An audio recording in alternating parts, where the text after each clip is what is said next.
What's up everybody, welcome back to Cilinix Crypto, or welcome to the channel if you're new, and welcome to this new video in which I wanted to talk about several things. First of all, we'll look at Bitcoin. This is Luna Classic, so don't get your hopes up. We won't probably talk about Luna Classic, but no, we'll talk about Bitcoin, and I also wanted to dive a little bit deeper into the debate happening tonight for those of you watching from the US. And it's in the middle of the night for most of us from Asia and Europe, excuse me. So wanted to talk a little bit about that and my expectations and the possibilities coming from the debate. And then we'll also talk about altcoins. I made a nice list again earlier today, which by the way I also sent daily for free in the Discord group. So consider joining that if you want to follow these. But for now, let's start off with Bitcoin. Bitcoin at this point of time, after the US opening, is very much testing its levels, or testing its support levels, which I would say, when we're looking at the structure right here, we had a breakout above this level right here at 57,000, which is bullish. But now we are kind of testing mainly this level between 57,000 and 56,200. And at this moment, it looks like we are going to be able to hold it.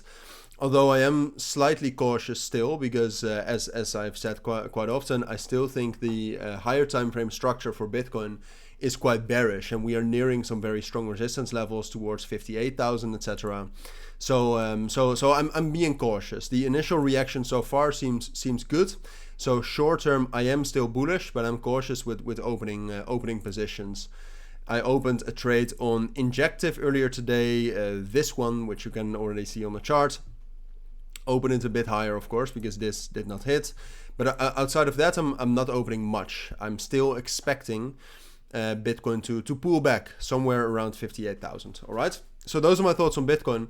Then what's obviously more important is the fundamentals. Now, tomorrow we have the CPI and inflation rate. We'll talk about that tomorrow. But tonight, like I said, we have the debate between Kamala Harris and Trump. Now, regardless of whether crypto will be spoken about in the debate, this will matter.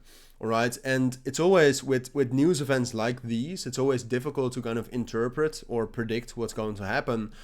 The most bullish scenario for crypto is obviously a win for Donald Trump. All right, whether he knows a lot about crypto or not, and whether he's real about it, it is quite certain that he's going to be better for the crypto industry, or more lenient towards the crypto industry than Kamala Harris, even though Kamala Harris, there's also been rumors that she might be a little bit more lenient. But that's less trustworthy, I would say. So I cannot really say too much about it ahead of the debate, but the main thing to watch for me is the polls. All right, so for example, on Polymarket, you can access the polls live.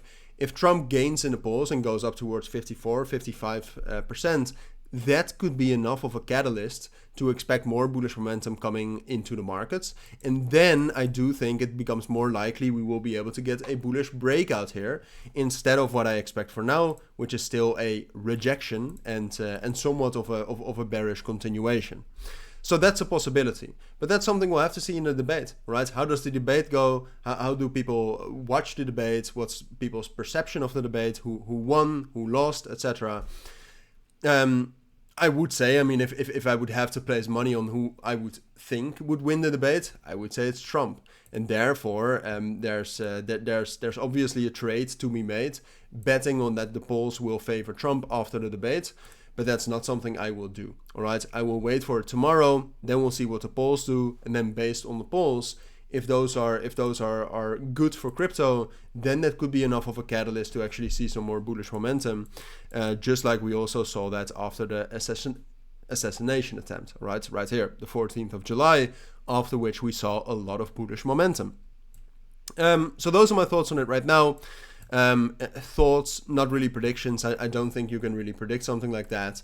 And for Bitcoin, that could also change my thoughts regarding the next moves. But for now, I would still say this is most likely. Like I said, I am in a long position on Injective, but the main reason for that is that I think it's just very strong on its own as well, which you can also see right here. At this point of time, it's been the strongest crypto since this morning. Now, when we're talking about altcoins, I now want to talk a little bit about the strongest altcoins for today. There is a quick disclaimer though. These altcoins will only do well if Bitcoin is actually able to stay at least relatively bullish. So take it with a bit of a grain of salt. But some of these are actually performing relatively well. Like if you look at a coin like Dogecoin, that's holding relatively well on its own as well and still has a big buffer of support down here. So something like this, after Bitcoin finds support, because Bitcoin does matter like that, I think it's a good buy or is at least something you need to watch. Quant got a massive bullish breakout on the daily time frame, and therefore I also think after a pullback, it's interesting. What are some other interesting ones? Jasmy, I think, is interesting as well. We got a significant bullish breakout on that earlier as well. If I can find it here, as you can see. If this is able to hold the support level around 2 cents, this is also a great buy. Already gained a lot of momentum over the last 24 hours as well. But again, it's very dependent on what Bitcoin does, because if Bitcoin turns bearish here, which I do expect, then Jasmy will not hold its level, and then it's not a good buy. And therefore, I'm also not opening a position on Jasmy right here because of Bitcoin. And then outside of that, so we'll talk about Luna Classic briefly, because Luna Classic, over the course of the last couple of days, has been very strong as well. Basically, after spiking down on Friday and Saturday, we formed a nice double bottom here, and the momentum right now is quite strong. And something that's interesting about Luna Classic is that it's also not very correlated to the markets. So when Bitcoin is pulling back a bit, you can see that Luna Classic is pulling back a little bit as well, but less so than other altcoins, which are more sensitive to the price of Bitcoin. So those are my thoughts, all right? Those are my thoughts on Bitcoin, altcoins, and the debate tonight. I will keep you updated on the outcome, of course, and if anything happens, I'll try to keep you updated as soon as possible as well. But for now, that's what I think you need to know. For now, thank you for watching, take care, and bye.